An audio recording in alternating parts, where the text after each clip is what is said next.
अगर आपको भी कन्फ्यूज़न है कि 60 प्लस एज पे कौन सा फेशियल करना चाहिए, तो ये वीडियो आप सभी लोगों के लिए। वीडियो फुल वॉच जरूर कीजिएगा, वीडियो बहुत ही ज़्यादा इन्फॉर्मेटिव है। तो चलिए स्टार्ट करते हैं।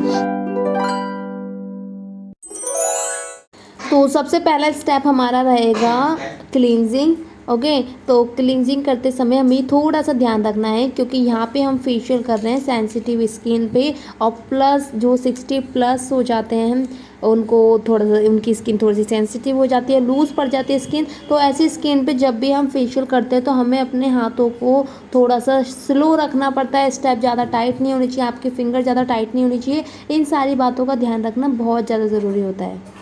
तो यहाँ पे आप देख लीजिए किस तरह से मैं यहाँ पे फिंगर का यूज़ कर रही हूँ, और बहुत ज़्यादा टाइटली नहीं करना है। आपको ध्यान रखना है ऐसी स्किन पे बिल्कुल भी आपको अपने हथेलियों का इस्तेमाल नहीं करना है। अगर आप हथेलियों का इस्तेमाल करते हो तो हो सकता है कि पिंपल्स आ जाएं और दिक्कत, कुछ भी दिक्कत हो सकती है। तो इसीलिए मैं आपको बता रही हूँ किन किन बातों का ध्यान रखना है। तो सबसे पहले आपको ध्यान रखना है कि बहुत ज़्यादा टाइटली नहीं करना है, और एक ही जगह हाथों को रगड़ना नहीं है। जैसे कि अगर आप चेहरे की मसाज कर रहे हो या फिर कोई स्टेप अगर आप चेहरे पे कर रहे हो तो चेहरे पे ही आपको बार बार रगड़ना नहीं है। ओके, और उसके बाद नोज़ वगैरह पे ब्लैक हेड्स वगैरह हैं तो आप जब स्क्रब से उसको रिमूव करो तो उस टाइम ध्यान रखना। बट अभी हमारा ये क्लींजिंग चल रहा है तो यहाँ पे अभी आप क्लींजिंग पे ध्यान दीजिए। तो ये जो हमारा आईज क्लोज करने वाला स्टेप रहता है, इसको भी बहुत ध्यान से करना चाहिए, बहुत ज़्यादा स्पीड से नहीं करना चाहिए, और बहुत ज़्यादा टाइम तक हमें इनके आईज को क्लोज नहीं रखना है। ओके, तो इन सारी चीज़ों का ध्यान रखना है। और ये पहला स्टेप है, सिंपल स्टेप है, बहुत ज़्यादा हार्ड नहीं है, स्टेप वही सारे रहेंगे।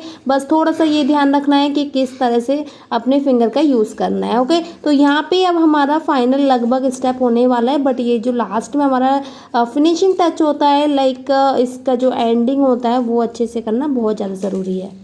तो यहाँ पे मैं थोड़ी सी स्पीड तेज कर देती हूँ। मुझे पता है आप लोग बोर होने लगते हो, बट बोर होने जैसा कुछ भी नहीं है। एक एक चीज़ें काम की हैं और एक एक चीज़ें मैं आपके लिए फ़ायदे वाली बताती हूँ। और जो लोग इंटरेस्टेड हैं ब्यूटी पार्लर कोर्स में, तो वो लोग हमारे चैनल को सब्सक्राइब कर लीजिए, क्योंकि यहाँ पे मैं हर एज पे फेशियल करना और ब्यूटी पार्लर से रिलेटेड सारी चीज़ों के बारे में बताती हूँ। तो चलिए आप फेस को क्लीन कर देते हैं। क्लीन करते समय थोड़ा सा ध्यान रखना है कि आपको बहुत ज़्यादा हाथों को रगड़ना नहीं है, ठीक है, जैसे कि मैंने अभी आपको पहले ही बता दिया।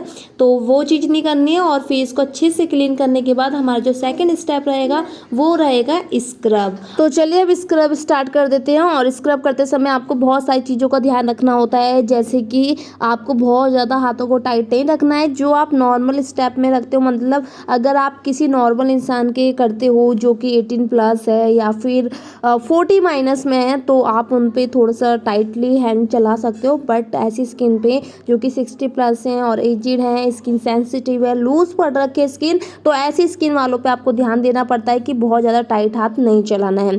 ओके, तो ऐसी स्किन पे क्या होता है कि ऑटोमेटिकली पिगमेंटेशन भी बहुत सारी होने लगती हैं और साथ ही झुर्रियाँ पड़ जाती हैं। और इसमें एक चीज़ और होती है, मैं वो चीज़ कहूँगी कि जो टैनिंग होती है वो इस तरह से मतलब स्किन में ऑब्जर्व हो जाती है कि उसको निकालना बहुत ज़्यादा ज़रूरी हो जाता है, और वो इतनी इजीली निकलती भी नहीं है। तो इसीलिए आपको थोड़ा एक्स्ट्रा मसाज करनी चाहिए। और अगर आप स्टीम के लिए सोच रहे हो कि स्टीम देना, तो मैं आपको सजेस्ट करूँगी कि हर किसी को स्टीम मतलब सूट नहीं होती है, लाइक उनको प्रॉब्लम होने लगती है गरम गरम की वजह से। तो इसीलिए ऐसे लोगों पे स्टीम देते समय बहुत ज़्यादा सोचना पड़ता है, ठीक है। तो मैं इनको स्टीम नहीं दूंगी। और अगर सर्दियों का मौसम है तो आप उस टाइम सोच सकते हो, आप उस टाइम पे दे सकते हो स्टीम वगैरह, ठीक है। तो मैं यहाँ पे स्टीम नहीं दूंगी, मैं अभी फ़िलहाल यहाँ पे स्क्रब कर रही हूँ, जो कि बहुत ज़्यादा ज़रूरी है। और हमारे जो स्टेप रहेंगे वो स्लो स्लो रहेंगे। तो चिन वगैरह के मसाज देख लीजिए, हमने अपने टिप्स का इस्तेमाल बहुत ज़्यादा करना है और हमें अपनी हथेली का यूज़ बिल्कुल भी नहीं करना है। ओके, तो इन चीज़ों का ध्यान रखना बहुत ज़्यादा ज़रूरी है कि हथेली का यूज़ बिल्कुल मत कीजिए, और ऐसे स्किन वालों पे आपको फिंगर का यूज़ करना है। और अगर आप फ्रेशर हो तो प्लीज़ ऐसी स्किन वालों पे ट्राई मत कीजिए। तो इसीलिए अगर आपको लगता है कि आप अभी प्रैक्टिस में हो या फिर आपके हैंड में इतनी फिनिशिंग नहीं है, तो आपको उस टाइम ध्यान रखना है कि आपको ऐसे लोगों पे ट्राई बिल्कुल नहीं करना है। अगर आप प्रैक्टिस पे हो तो आप किसी यंग एज वालों को देख लीजिए, बट ऐसे एजिड लोगों में या फिर 16 प्लस 40 प्लस उनमें मत कीजिए, क्योंकि सबकी स्किन अलग अलग होती है। अगर आपको स्किन की अच्छी नॉलेज नहीं है तो प्लीज़ बिल्कुल इस टाइप का रिस्क मत लीजिए। तो चलिए यहाँ पे अब हम क्या करते हैं, यहाँ पे मैं इनको आइस पे थोड़ा सा प्रेशर दे रही हूँ, लाइक इनको थोड़ा सा रिलीफ कराने की कोशिश कर रही हूँ। बट ध्यान रखना है आँखों को बहुत ज़्यादा टाइटली नहीं फिंगर से दबाना, ओके। तो यहाँ पे अब हम अपने फोरहेड पे भी स्टेप करते हुए चलेंगे। ये जो हमारा बिंदी वाला एरिया होता है ना, जहाँ पे हम बिंदी का यूज़ करते हो, तो वहाँ पे थोड़ा सा फिंगर को टाइट रख लीजिए, वहाँ पे थोड़ा रिलीफ फील होता है। कुछ कुछ हमारे प्रेशर होते हैं, कुछ कुछ ये हमारे प्रेशर पॉइंट होते हैं जहाँ पे हमें थोड़ा सा ध्यान रखना होता है। तो यही सारी चीज़ें ध्यान रखने वाली। और तो मुझे नहीं लगता कि अब आपको किसी भी टाइप की प्रॉब्लम होने वाली है फेशियल करते समय। जैसा कि मैंने आप सभी लोगों को ये बोला कि जब भी आप फेशियल करते हो तो थोड़ा फिंगर का ध्यान रखना है कि फिंगर बहुत ज़्यादा टाइट नहीं होनी चाहिए और बहुत ज़्यादा सॉफ्ट भी मत रखना, लेकिन स्किन ऑलरेडी लूज़ पड़ रखी है, सेंसिटिव है, तो वहाँ पर आपको ध्यान ज़रूर देना पड़ेगा। तो चलिए हम अपने सेकंड स्टेप को भी फिनिश करते हैं और बहुत ज़्यादा टाइम तक नहीं करना है आपको, ठीक है। तो चलिए अब हम इसे क्लीन कर देते हैं। सिंपल सी कुछ बातें याद रखनी है कि आपको लूज स्किन पे बिल्कुल भी टिश्यू को रगड़ना नहीं है, हाथों को ज़्यादा टाइट नहीं रखना है और इन सारी चीज़ों का ध्यान रखना है। तो चलिए अब इनके फेस क्लीन हो गया है। अब हम अपना थर्ड स्टेप स्टार्ट करते हैं जो कि होता है क्रीम, ओके। तो जब भी आपको लगता है कि स्किन सेंसिटिव है, स्किन लूज है, तो थोड़ी सी प्रोडक्ट आप अपने उल्टे हाथ पर लगा लीजिए। अगर थोड़ी सी इचिंग होती है या कुछ भी दिक्कत होती है तो इस टाइप का प्रोडक्ट आप क्लाइंट के ऊपर मत कीजिएगा, ओके। क्योंकि इनकी स्किन क्या होती है, लूज होती है, तो इसीलिए ये जानना ज़रूरी होता है कि इनके फेस पे कौन सा फेशियल जाएगा। तो ये जो हमारा फेशियल होता है वो पिगमेंटेशन फेशियल होता है, जो कि स्पेशली एजेड लोगों के लिए बताया जाता है और एकदम हर्बल में है, तो किसी भी टाइप की दिक्कत नहीं है। और मैं आप सभी लोगों को एक चीज़ और बोलना चाहूँगी कि अगर आप स्टीम के बारे में सोच रहे हो कि स्टीम देना है क्रीम में, तो स्टीम दो, लेकिन यार मतलब बहुत ज़्यादा टाइम तक नहीं देना है, हल्की सी स्टीम देनी है। और ऐसे स्किन पे होता क्या है, अगर ऑलरेडी मोल्स वगैरह निकले हुए हैं, लाइक पिंपल हो रखे हैं या फिर तिल वगैरह जो होते हैं वो निकल रखे हैं चेहरे पे, तो आपको बहुत ज़्यादा स्टीम या बहुत ज़्यादा प्रोडक्ट से मसाज नहीं करनी है, ओके। तो आपको मेरे चैनल पे एक चीज़ देखने को मिलेगी जो कि आपके लिए बहुत ज़्यादा अच्छी है, कि मैं जो भी अपने स्टेप करके दिखाती हूँ, जो भी मसाज करती हूँ या जो भी आपको करके दिखाती हूँ, वो सारी चीज़ें एकदम क्लियरिटी से होती हैं। तो मुझे नहीं लगता कि आपको किसी भी टाइप की दिक्कत होती होगी। क्रीम की मसाज है तो जैसा कि हम नॉर्मल फेशियल में क्या करते हैं, मीन्स नॉर्मल पर्सन में क्रीम थोड़ा एक्स्ट्रा टाइम तक करते हैं, 15-20 मिनट तक करते हैं, लेकिन हमें यहाँ पे क्रीम बहुत ज़्यादा टाइम तक नहीं करनी है। क्रीम से मसाज करने के बहुत सारे फायदे होते हैं। सबसे पहला फ़ायदा मैं आपको बताऊंगी कि आपका जो ब्लड सर्कुलेशन होता है वो बहुत अच्छे से सर्कुलेट होता रहता है। और सेकंड मैं कहूँगी कि जो भी थकावट होती है बॉडी की, वो सारी थकावट दूर हो जाती है। तो फेशियल के बहुत सारे बेनिफिट हैं, लाइक इससे आपकी स्किन क्लीन होती है, डस्ट रिमूव होती है और जितनी भी टायर्डनेस होती है आपकी बॉडी में, थकावट होती है, वो सारी चीज़ें इजीली रिमूव हो जाती है। तो ये एक अच्छा तरीका है, आप अपने बॉडी को रिलीफ कर सकते हो और साथ ही आपकी स्किन भी क्लीन हो जाएगी। तो यहाँ पे मैं स्टेप आपको प्रॉपर स्टेप बताती जा रही हूँ। तो हमारे जो क्रीम में फाइनल स्टेप होने चाहिए वो भी देख लीजिए। यहाँ पे मैंने थोड़ी सी स्पीड तेज कर दी है ताकि आप वीडियो से बिल्कुल भी बोर ना हो। और जिन लोगों को सीखना है, पार्लर सीखना है, फेशियल सीखना है, तो डेफिनेटली वो लोग वीडियो को फुल वॉच जरूर करेंगे। तो मैं आपसे सबसे पहले ये कहूँगी, अगर आपको वीडियो पसंद आती है तो प्लीज़ लाइक करना बिल्कुल मत भूलिए और इससे हमें अप्रिशिएट मिलता है। माफ़ी चाहूँगी, काफ़ी टाइम से मैं वीडियोज़ अपलोड नहीं कर पा रही हूँ, तो इसीलिए मैं यहाँ पे कहूँगी कि मैं यहाँ पे जो भी ये फेशियल लेके आई हूँ, तो ये फेशियल उन लोगों के लिए है जिनकी एज ज़्यादा है, लाइक 60+ है। और सेकंड पॉइंट, जो लोग मुझे कमेंट कर रहे थे कि मैम नॉर्मल लोगों के लिए तो पता है कौन से फेशियल करने चाहिए, लेकिन जो एजेड लोग हैं, जो 60+ हैं, उनको कौन से फेशियल करें वो चीज़ बताइए। तो मैंने यहाँ पे एल्डर लोगों के लिए भी बता दिए कि कौन सा फेशियल है। और बाकी मैं आपसे ये कहूँगी कि जब भी आप फेशियल करते हो तो उस दौरान आपको स्किन टेस्ट करनी बहुत ज़्यादा ज़रूरी होती है, क्योंकि अगर आप मुझसे यहाँ पे पूछते हो भाई कौन सा फेशियल करना चाहिए, तो स्किन को टेस्ट करे बिना फेशियल बता पाना थोड़ा सा मुश्किल होता है। बट अगर आप ब्यूटिशियन हो तो आपको बहुत जल्दी नॉलेज हो जाएगी कि कौन सी स्किन पे कौन सा फेशियल जाता है। और आप ये वीडियो देख के समझ भी गए होंगे कि मैंने कौन सा फेशियल किया है और स्टार्टिंग में मैंने आपको बता भी रखा है। तो अगर आपने वीडियो ढंग से नहीं देखे तो देख लीजिए।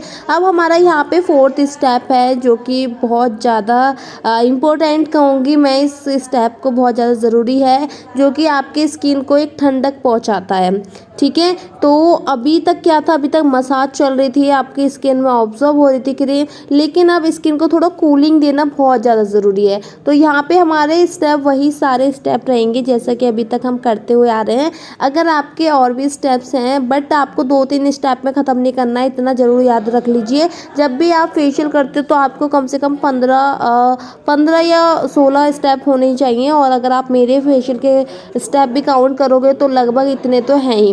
ओके, तो आपको 2 या 3 फेशियल के स्टेप में ही कंप्लीट नहीं कर देना है फेशियल, क्योंकि क्लाइंट नाराज़ हो जाते हैं। और फेशियल कराने का मेन इंटेंशन ये होता है कि उनको थोड़ा रिलीफ फील हो, उनका अच्छा महसूस हो।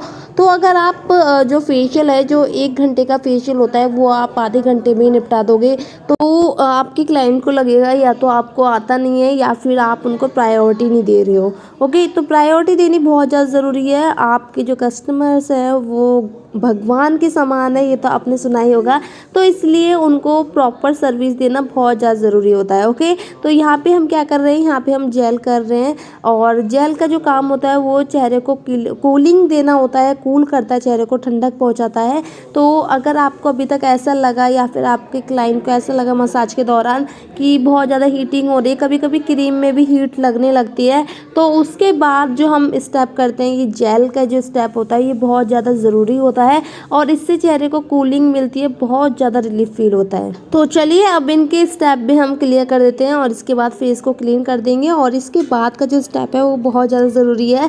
इसके बाद का जो स्टेप है वो है हमारा फेस पैक। ओके, तो फेस पैक करेंगे, और फेस पैक करते समय आपको सिर्फ इतना ध्यान रखना है कि आपकी जो क्लाइंट है वो बोले ना। ओके, तो ऐसे स्किन वालों पे क्या करना है, आपको ब्रश का यूज़ नहीं करना है, फिंगर से ही करोगे तो ज़्यादा अच्छा है। तो फिंगर का इस्तेमाल कीजिए और फिंगर से ही आप पैक का इस्तेमाल कीजिए। ओके, तो मैं यहाँ पे फिंगर से ही पैक लगा रही हूँ, और पैक लगाने का तरीका देख लीजिए किस तरह से लगा रही हूँ मैं, क्योंकि ये पैक लगाने का तरीका ही आपकी स्किन को थोड़ा टाइटनेस देगा, स्किन को थोड़ा टाइट बनाएगा। तो मैं जिस तरह से लगा रही हूँ, थोड़ा थिक करके लगा सकते हो आप जितना ज़्यादा थिक करोगे उतना ज़्यादा अच्छा है। लेकिन थोड़ा टाइम तक स्टे रह पाना, रुक पाना, ये हर किसी के बस की नहीं होती है, क्योंकि क्लाइंट इरिटेट हो जाते हैं। तो इसीलिए आपको थोड़ा सोच समझ के भी पैक लगाना होता है।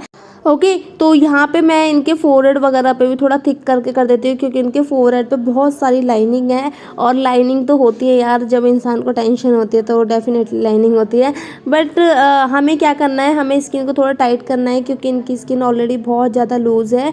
तो हम यहाँ पे क्या कर रहे हैं, हम पैक का इस्तेमाल कर रहे हैं। तो ये पैक लगा दे रहे हैं हम, जिससे कि इनकी स्किन में थोड़ा टाइटनेस आएगा। बट आपको इतना ज़रूर ध्यान रखना है, जब भी आप पैक अप्लाई करते हो तो पैक जब आप ड्राई होने के लिए छोड़ देते हो तो आपको अपने क्लाइंट से कहना है कि उनको बोलना नहीं है बिल्कुल भी, वो साइलेंट रहें। ओके, क्योंकि उनकी स्किन ऑलरेडी लूज़ है, अगर वो बोलेंगी तो कहीं कहीं से खिंचाव पड़ेगा, तो वहाँ पे क्या है, थोड़ा सा प्रोसेसिंग गड़बड़ हो जाती है। तो इन चीज़ों को आपको एक बार अपने क्लाइंट को शेयर कर देना चाहिए कि अब आपके पैक लग चुका है, अब आप आराम से बैठ जाइए। ओके, तो ये चीज़ें बहुत ज़्यादा ज़रूरी होती है। तो मैं यहाँ पे क्या है, मैं यहाँ पे थोड़ा थिक करके इनको अप्लाई कर दे रही हूँ। देखो आप कितने अच्छे से मैंने इनके फेस को पैक कर दिया। तो चलो अब इनके फेस को थोड़ा सा स्टे रहने देते हैं, थोड़ा टाइम तक छोड़ देते हैं ऐसे ही। और जब ये ड्राई हो जाएगा पूरी तरह तो हम क्या करेंगे, इनके फेस को क्लीन करेंगे।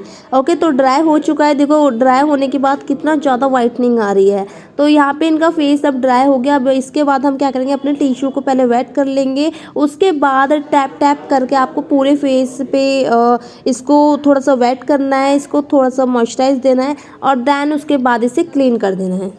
जब आप इसे क्लीन करोगे तो यहाँ पे जो वाइटनिंग आती है, चेहरे पे जो क्लीनिंग आती है, एक टाइटनेस आती है, वो आपको खुद फील हो जाएगी और आपके कस्टमर को भी फील होगी। तो डेफिनेटली आपको इसी तरह से फेशियल करना है जैसे कि मैंने बताया है। आई होप ये वीडियो आपके लिए बहुत ज़्यादा हेल्पफुल रहेगी।